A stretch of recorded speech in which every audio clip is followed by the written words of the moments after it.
अस्सलाम वालेकुम नाजरीन, पुलिस फाइल के एक नए एपिसोड के साथ मैं हूं एसपी मूसा। आइए नजर डालते हैं आज के एपिसोड पर। आज की पुलिस फाइल में शामिल है, न सास को कोई रोक सकता, न दामाद को कोई टोक सकता। इलाका है डहर की, जिला घोट की, कहानी असलम कलाल और बख्तावर की।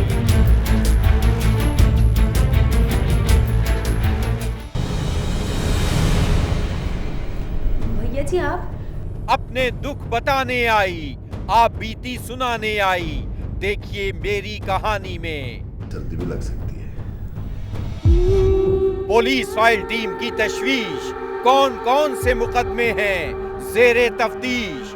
इस प्रोग्राम में केस है गुजरांवाला शहर का, इज्जत लूटने की धमकी काम आई, चोरी मानकर इज्जत बचाई।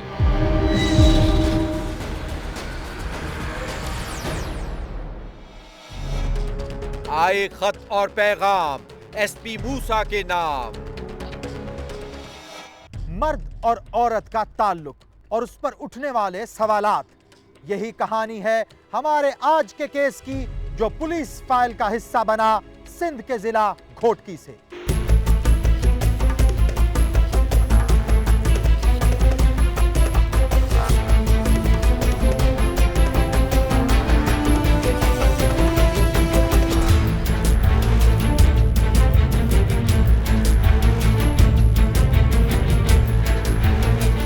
घोटकी अब तकरीबन 10 लाख आबादी है यहाँ की। ये सिंध का मशहूर जिला है और मशरिक में भारत, जुनूब में सखर, मशरिक में कंधकोट और शुमाल में पंजाब के जिले रहीम यार खां से मिला है। मीरपुर माथेलो है इसका सदर मकाम, जिसका तारीख में है बड़ा नाम। यहाँ रहते हैं मिलके हिंदू, ईसाई और मुसलमान, और बोलते हैं सिंधी, सिराइकी, बलोची और पश्तूनों की जुबान। इसकी 5 तहसीलों में से एक है डहर की। यहीं की है ये कहानी जो हम देखेंगे आज, जहां रहता है अमूमन डाकू राज। डहर की बख्तावर का मर गया था शौहर। वो शौहर की लाश के पास बैठी बैन करती रही और मुश्किल से संभाला उसे खानदान की औरतों ने। बख्तावर बैन करते हुए बार बार कह रही थी, मैं तेरे बगैर कैसे जीऊंगी, लगता है 2 ही दिन में चल बसूंगी। तू अकेला क्यों मर गया, मुझे साथ क्यों ना लेकर गया। मरहूम शौहर ही बख्तावर का वाहिद सहारा था और अब बख्तावर के कंधों पर घर का बोझ सारा था।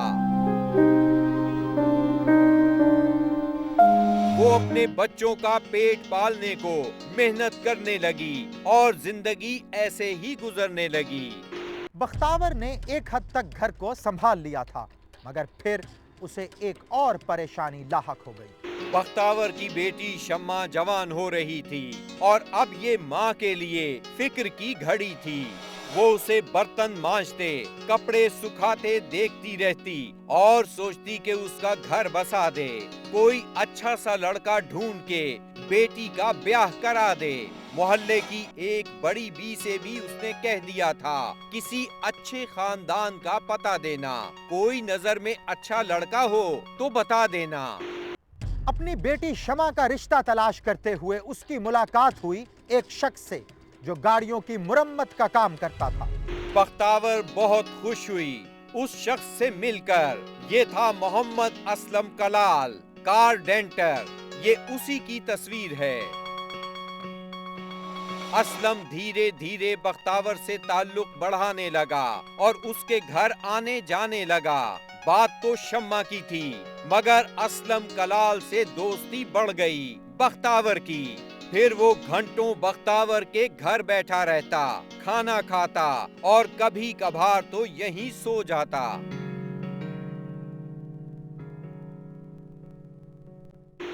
इर्द गिर्द के लोगों के लिए असलम कलाल का बख्तावर के घर आना जाना अजीब था।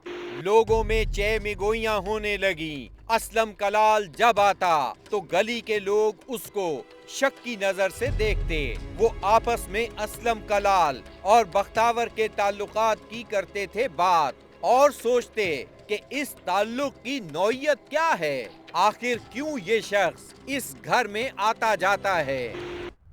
जब बख्तावर को इस बात का पता चला तो वो फिक्रमंद हो गई और फिर किया उसने एक फैसला। उसने असलम को घर बुलाया और कहा, असलम कलाल, ये है आसपास के लोगों का हाल। वो तेरे मेरे ताल्लुक की बातें करते हैं। मुझे नहीं लगता कि ये लोग खुदा से डरते हैं। मेरे नजदीक सारे मसलों का एक ही है हल, ताल्लुक को रिश्तेदारी में दिया जाए बदल। मुझे लगता है कि मैं यही करूं और अपनी बेटी तेरे साथ ब्याह दूं। मगर क्या बख्तावर जानती थी कि असलम कलाल कौन है? इस शख्स का माजी क्या है? शहर में लोग इसके बारे में क्या कहते हैं? असलम कलाल पहले ही से शादीशुदा था। उसने ये शादी कराची में कर रखी थी। वो अपनी बीवी को वहीं छोड़कर खुद फिर किया गया। असलम कलाल बिरादरी के लोगों में अच्छी नजर से नहीं देखा जाता था। लोग इससे दूर रहना ही पसंद करते थे। इसकी बिरादरी के लोग इसे रिश्ता देने पर कैसे होते तैयार? वो तो इससे बातचीत के न थे रवादार। इसीलिए लोगों की नजर में बख्तावर की बेटी से शादी का सबब था बख्तावर नहीं, असलम कलाल। ये उसी का था जाल। उसी ने बख्तावर से कहा होगा कि हमारा ताल्लुक एक ही तरीके राज रह सकता है। लोगों की बातें सुनी अनसुनी कर उनकी आंखें सब्ज हैं और पाँव नीले, तो अपनी बेटी के हाथ कर दे पीले। मुझे अपना दामाद बना ले। असलम कलाल और शम्मा की शादी हो गई। ये तस्वीर उसी शादी के दिन की है। बख्तावर भी खुश थी और असलम कलाल भी। इस शादी के बाद तो बख्तावर और असलम कलाल को पूरी छूट मिल गई। अब बख्तावर असलम की सास थी। जाने ये सतही ताल्लुक था या हवस की प्यास थी। सास और दामाद अक्सर घूमते नजर आते। बख्तावर को शम्मा की कोई फिक्र न थी। वो तो जैसे अपने दामाद के लिए बनी थी, मगर कोई नहीं था अब जो उनको रोक सकता। आना जाना तो हस प्याऊंदा या काम दा असा को या खबर तो को ना आई ना जो यो एड़ा काम करे से, है ना। या काम दा असा को यकीन आई ते यो या का मेरी मां को घेन वेंदा घुमेंदा उथई असा को केड़ी खबर जो यो।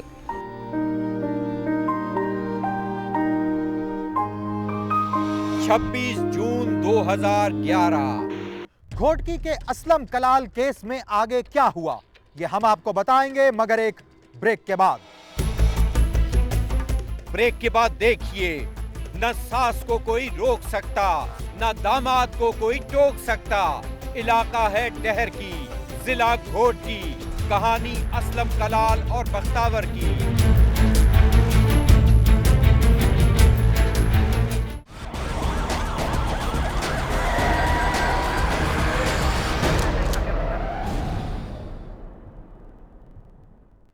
ब्रेक पर जाने से पहले बात कर रहे थे घोटकी के असलम कलाल के केस की। इस केस में आगे क्या हुआ, आइए देखते हैं।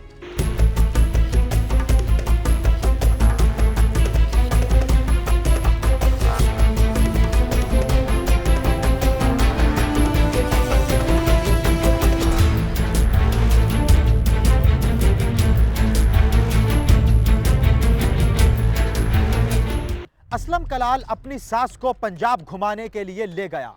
उन्होंने पहले अलीपुर जाना था। उन्होंने शमा को घर छोड़ा और खुद चले गए। असलम कलाल एक बार तो घर वापस आया, मगर फिर उसका कोई पता नहीं चला। सुबुदा निकते रात दवल्ले घर असा पूछे दादा के मैं अलीपुर छोड़ा यहाँ आवे से वला दस आई कौन जॉब मां हेडे की हम जाए दे अल्लाह वेची है अल्लाह मारी है दस है तना वाला आप भी लोग गया।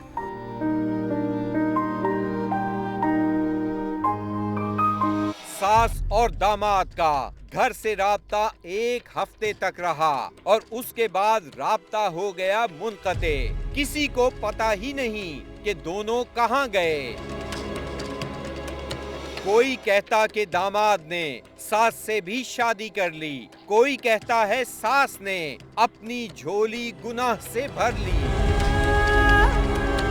जब इंतजार का कोई नतीजा न निकला तो बख्तावर के भाई गुलाम हुसैन ने एसएसपी ऑफिस घोटकी का रुख किया, मगर पुलिस ने इस मामले पर कोई ध्यान नहीं दिया।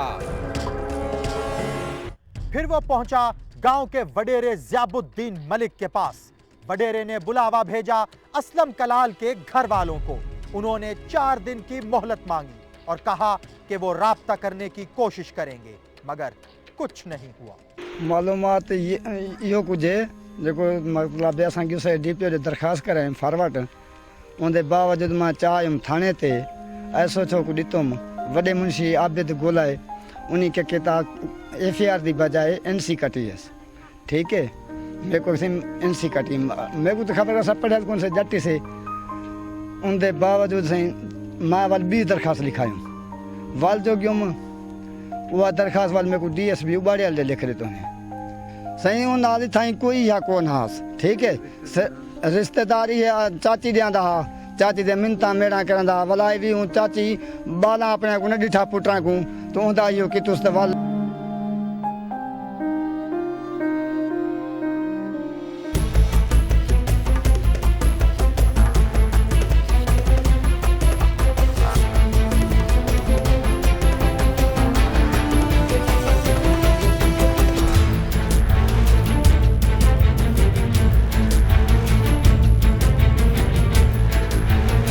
असां वाइदो कयो हाणे त 5-6 ॾींहं मां वापसि आंदो, ज़ाहिर ही न थिया आहिनि, उन खां पोइ ज़ाहिर ही न थिया आहिनि।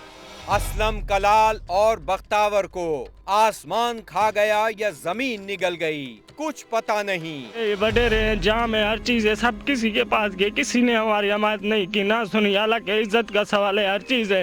ठीक है, हम लोग गरीब हैं या कुछ भी है, हमारे साथ किसी चीज का तावन तो करें, कोई चीज हमारे को किसी चीज का हवाला तो दें कि भाई हम लोग देते हैं। या इधर माना फैसला हुआ, हर चीज हुई, वडेरे आबिदीन के पास 4 दिन की मोहलत भी लेके गए कि भाई हम लोग देंगे आपको, हमारी अम्मी हर चीज करेंगे। लेकिन हमारी अम्मी तो बूढ़ी है, ना हमारे पास जायदाद है, ना कोई चीज है जिसकी वजह से इन लोगों ने किया है।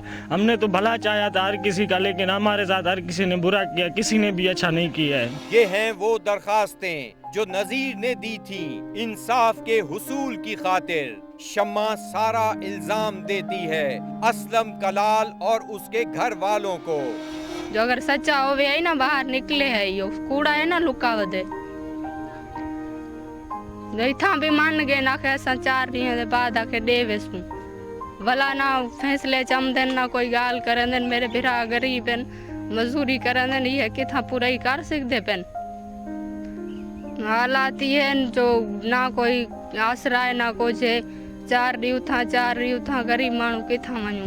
इनकी गुमशुदगी में किसकी है चाल? कहाँ गए घोटकी की बख्तावर और असलम कलाल? क्या ये असलम ही का है फेंका हुआ जाल?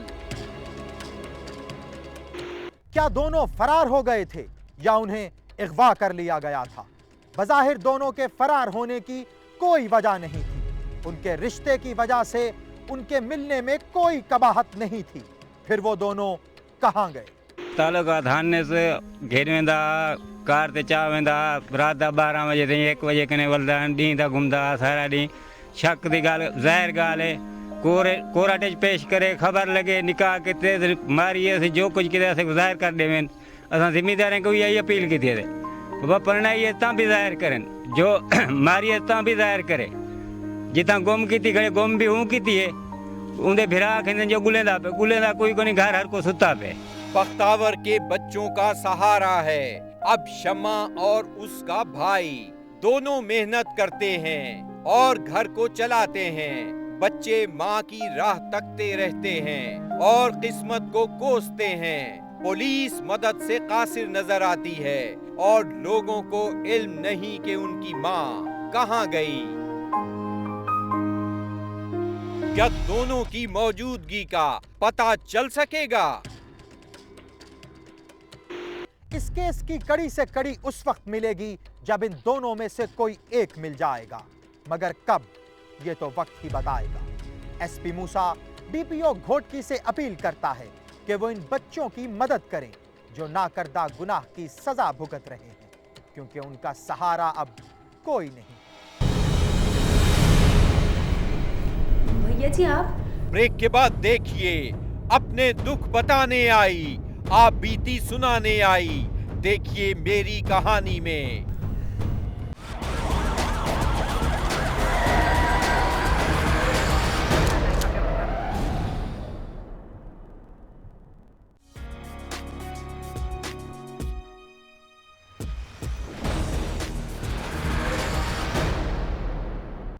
हमारे माशरे में खवातीन को जिनसी तौर पर हरासा किए जाने के वाकयात आम होते जा रहे हैं, और कभी कभी तो अपने ही मुकद्दस रिश्ते इस हदूद को पार कर जाते हैं। ये कहानी है एक ऐसी ही औरत की जिसकी इज्जत, गैरत और अना को अपने ही रिश्तों ने पामाल कर दिया। मेरा नाम मायरा है। मैं एक लोअर मिडिल क्लास ख़ानदान से ताल्लुक़ रखती हूँ। मेरे ख़ानदान वालों को बड़ी जल्दी थी कि मेरी शादी करवा दें। तालीम मुकम्मल होने के बाद मेरे माँ बाप ने फौरी तौर पर मेरे हाथ पीले कर दिए और कोशिश की कि वो सुख जो वो मुझे खुद नहीं दे सके शौहर के घर में मिल जाए, और मुझे मिला भी। मगर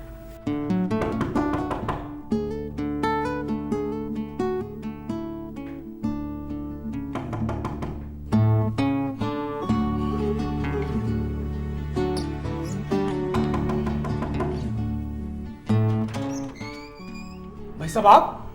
हाँ, तुम अभी तक तैयार नहीं हुए? ऑफिस नहीं जाना क्या? बस आप चलें, मैं अभी 2 मिनट में तैयार होके आता हूँ।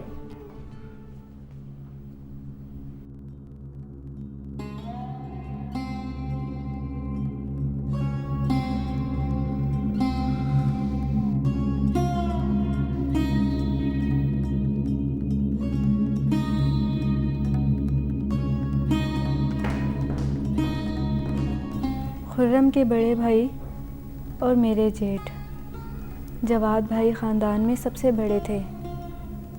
उनकी बीवी फौत हो चुकी थी। वो जब भी मिलते अजीब नज़रों से देखते थे। मुझे ऐसे लगता था जैसे वो नज़रों ही नज़रों में मुझे कर देंगे। ये कोई पहली दफ़ा नहीं था, बल्कि ये उनका एक मामूल बन गया था।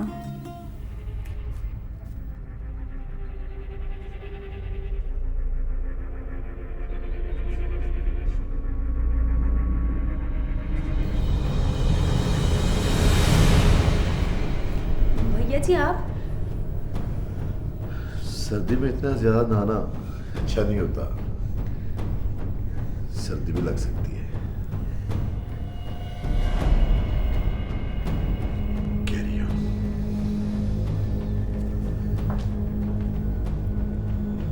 ये पहली दफ़ा हुआ था कि उन्होंने मेरे कमरे में आकर मुझसे इस तरह बात की थी। मुझे उनकी ये हरकत बिल्कुल अच्छी नहीं लगी थी। मैंने इस बार पहली दफ़ा अपने शौहर से बात की। मैंने बहुत एहतियात से बार बार सोचा, अपने अल्फाज का चुनाव किया कि कहीं खुर्रम को कोई गलत तासुर ना मिले, लेकिन बात किसी और ही तरफ चली गई।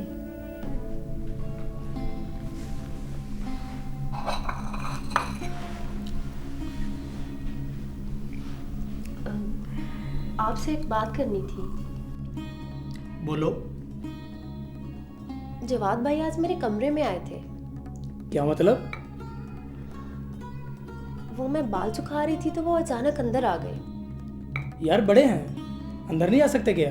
मैं ये नहीं कह रही खुर्रम, लेकिन वो नॉक करके भी आ सकते थे। यार ये उनका घर है, उन्होंने खुद बनाया है। हमारे बाप ने हमारे लिए कुछ नहीं छोड़ा था, और हम उनके घर में रहकर ही उनसे ये कहें कि वो नॉक करके हैं हमारे कमरे में, प्राइवेसी भी कोई चीज होती है खुर्रम। तुम कहना क्या चाहती हो? कुछ नहीं कहना चाहती मैं। तुम आराम से चाय पियो, तुम नहीं समझोगे कि मैं क्या कहना चाहती हूँ। खुर्रम अपने भाई के बारे में कोई बात सुनना ही नहीं चाहता था। उसे डर था कि भाई इसे अपने कारोबार से अलग ना कर दें। उसने इसका खुलकर इजहार ही नहीं किया, लेकिन मैंने भी भांप लिया था। भाई की हरकतें अब और बढ़ रही थी।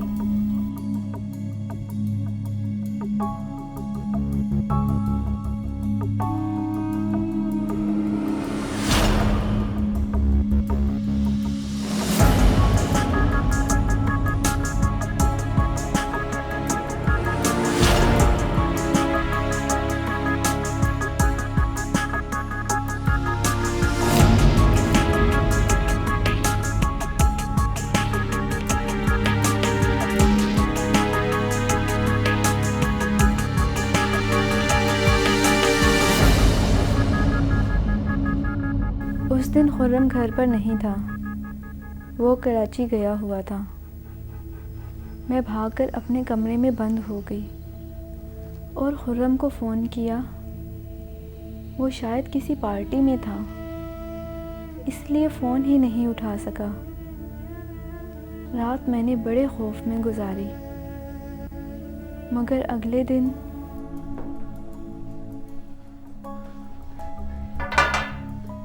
जनाब।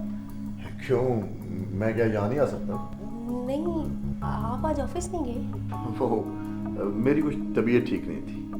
आप बैठे, मैं आपके लिए चाय बना के लाऊं। अच्छा,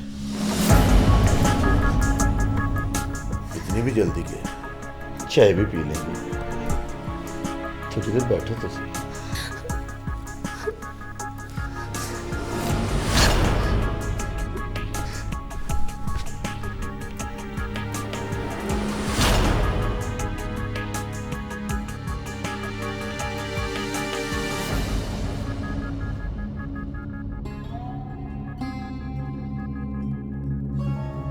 वो दिन मैंने बड़ी मुश्किल से गुजारा। शाम को जब खुर्रम वापस आया तो मैंने उसे सब कुछ बताने की कोशिश की।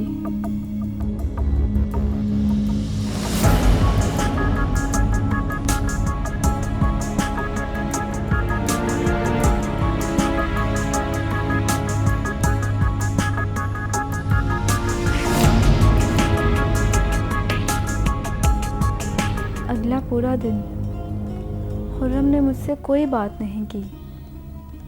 शाम को मेरे जेठ ने एक और ड्रामा किया और इसका नज़ला भी मेरे ऊपर गिरा। क्या कर रहे हो खुर्रम? नहीं, मैं नहीं जाऊंगी। प्लीज ऐसा मत करो खुर्रम। मेरा कसूर क्या है? मैं नहीं। मेरे बाप जैसे भाई ने तेरे के लिए इल्जाम की वजह से खुदकुशी करने की कोशिश की है। ऐसी हुस्न परी को अब मैं अपने घर में नहीं रख सकता। निकल यहाँ से, निकल। मेरी बात तो सुनो खुर्रम, प्लीज बात सुनो। निकल। खुर्रम प्लीज खुर्रम, मैंने तुमसे जो भी कहा था सच कहा था। तुम मेरी बात का यकीन क्यों नहीं कर रहे खुर्रम? बंद करो बकवास अपनी और निकलो मेरे घर से, निकलो।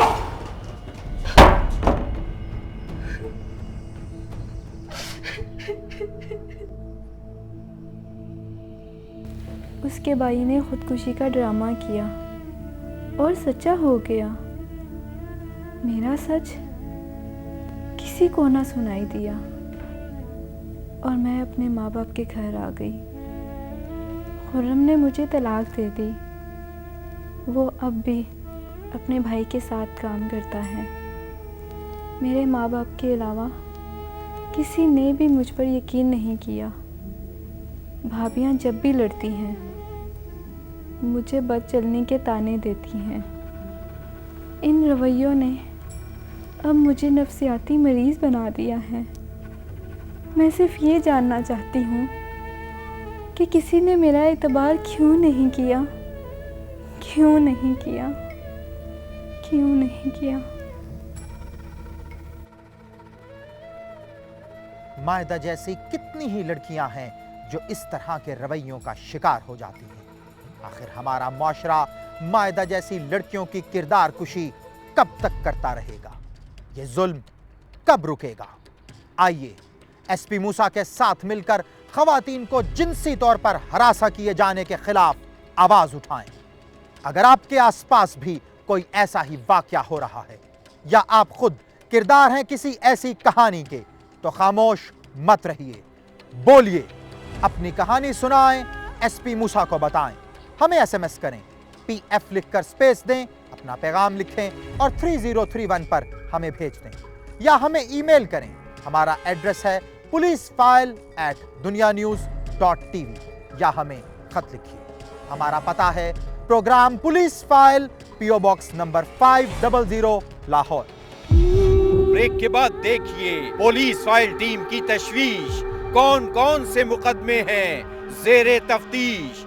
इस प्रोग्राम में केस है गुजरांवाला शहर का, इज्जत लूटने की धमकी काम आई, चोरी मानकर इज्जत बचाई।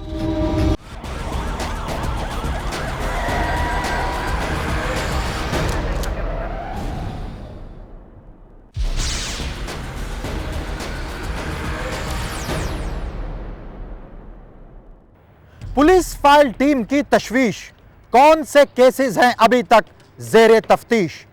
गुजरांवाला की अनीला पर हुआ था थाने में बेईमाना तशद्दुद और उसका केस है अभी तक जेरे तफ्तीश।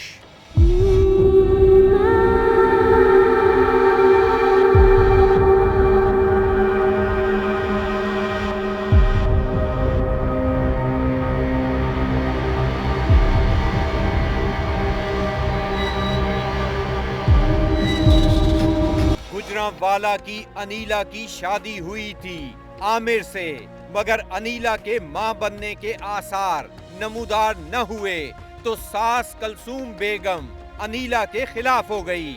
कलसूम आमिर की सौतेली मां थी।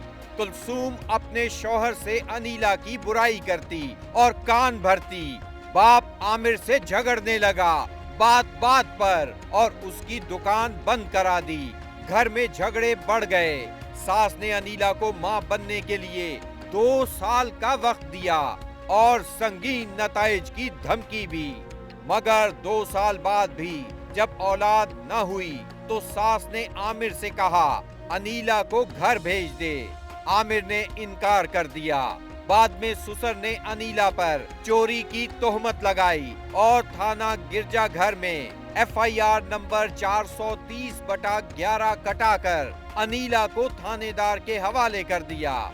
थाने में तफ्तीशी सादुल हसन गुज्जर ने अनीला पर खौफनाक तशद्दुद किया ताकि वो चोरी का एतराफ कर ले। उसने चोरी अनीला पर डालने के लिए हर हरबा आजमाया। अनीला के हाथ बांधकर उल्टा लटका दिया और वहशियाना तशद्दुद का निशाना बना दिया। कभी उसकी टांगों पर रोलर फेरा, कभी डंडों से सुस्त पीटा और कमरे में घसीटा। अनीला चलने फिरने के काबिल न रही। अनीला के वालिदैन ने थाने जा जाकर मिन्नतें की मगर कुछ न बनी। फिर उन्होंने अदालत का दरवाजा खटखटाया। इसी दौरान तफ्तीशी ने अनीला को इज्जत तार तार करने की धमकी दी, जिससे डरकर अनीला चोरी मान गई। मगर अदालत में अनीला पर तशद्दुद साबित हो गया। अनीला आजकल अपने बाप के घर में है। वो ठीक से चल फिर नहीं सकती। उससे उस पर होने वाले वहशियाना तशद्दुद की बात की जाए तो फूट फूट कर रोने लगती है। वो बीमार है और शदीद कर्ब से 2-4 और उसका केस अभी अदालत में जेरे तफ्तीश है। गुजरांवाला की अनीला पर थाना गिरजाघर में होने वाले तशद्दुद और सब इंस्पेक्टर सादुल हसन गुज्जर की तरफ से मिलने वाली धमकियों का मामला, यह केस है अभी तक जेरे तफ्तीश। मगर सवाल यह है कि यह केस कब तक रहेगा जेरे तफ्तीश। मजलूम को आखिर इंसाफ कब मिलेगा। ब्रेक के बाद देखिए आए खत और पैगाम एसपी मूसा के नाम।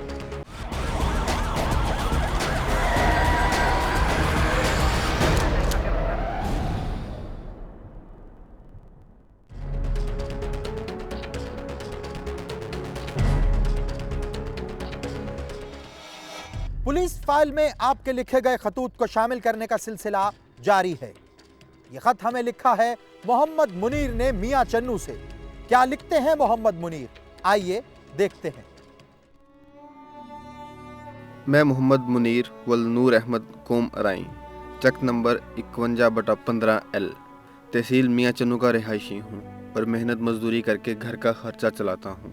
मेरी बेटी समिया कोसर, जिसकी उम्र तकरीबन 12.5 साल और 8वीं जमात की तालिबा है, मोरहा 16 नवंबर 2011 को स्कूल जाते हुए मोहम्मद नदीम अब्बास वल्द यूसुफ कौम खोखर सकना, चक नंबर 109/7R, तहसील चीचावतनी, जिसके हमरा 2 नामालूम अफराद और एक औरत थी, तमाम ने असला के ज़ोर पे अगवा कर लिया, जिसका मुकदमा नंबर 504/11 मैंने 20 नवंबर 2011 के रोज़ बजुर्म दफ़ा 365 पे थाना सदर मियां चन्नू, चौकी जंडियाला, बंगला में दर्ज करा दिया, मगर मुलजमान ने बाअदालत एडिशनल सेशन जज साहिब मियां चन्नू से मोरहा 24 जनवरी 2012 को ज़मानत मंजूर करा ली, जो मोरहा 28 जनवरी 2012 को मेरिट पर खारिज हो गई, मगर पुलिस ने मुलजमान को गिरफ्तार ना किया।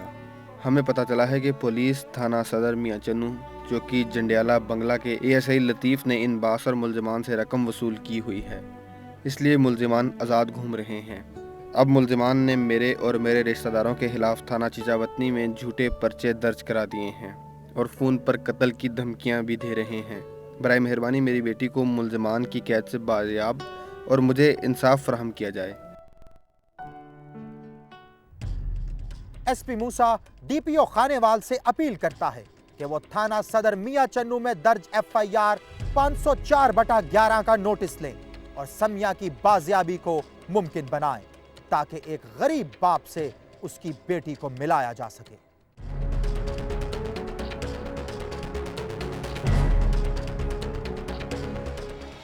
यह खत हमें लिखा है रावलपिंडी से महमूद अख्तर ने। क्या लिखते हैं महमूद अख्तर, आइए देखते हैं। गुजारिश है कि मैं गरीब आदमी हूँ और वावडा में चौकीदार की नौकरी करता हूँ।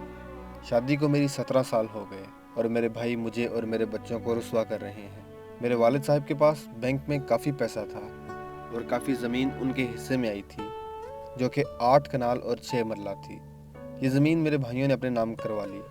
एक दिन मैं घर आया तो वालिद साहब को मेरे भाइयों ने चारपाई के साथ बांधा हुआ था। मैंने भाइयों से झगड़ा किया कि वो बाप के साथ ऐसा सलूक क्यों कर रहे हैं। उन्होंने कहा कि वालिद का दिमाग ख़राब हो गया है, इसको बांध देना ज़रूरी है।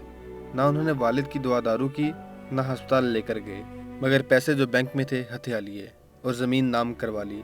मैं वालिद की तरफदारी करता था, जिसकी वजह से मेरे और मेरे भाइयों के दरमियान रंजिश पैदा हो गई थी।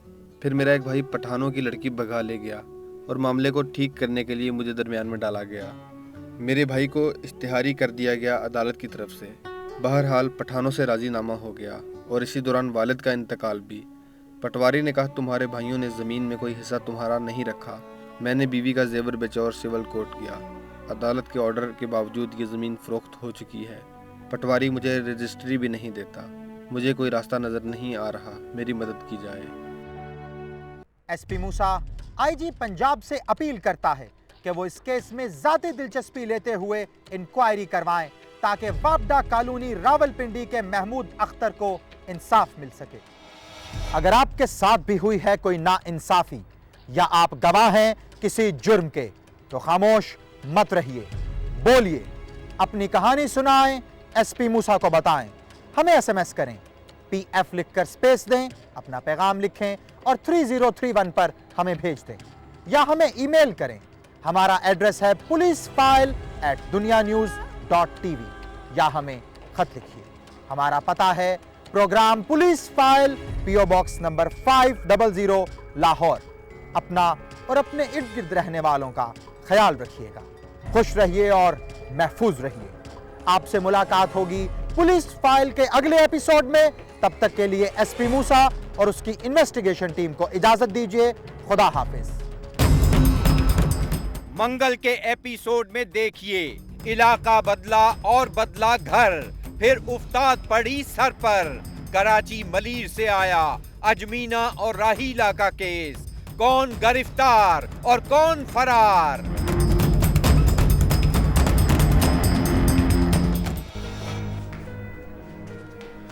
कौन हो तुम? पानी। कौन हो? पानी। अपने दुख बताने आया, आप बीती सुनाने आया। देखिए मेरी कहानी में पुलिस फाइल टीम की तशवीश, कौन कौन से मुकदमे हैं ज़ेरे तफ्तीश। इस प्रोग्राम में केस है बिहाड़ी की हाफिजा साजिदा का। झगड़ा साजिद से हुआ, बदला साजिदा से लिया।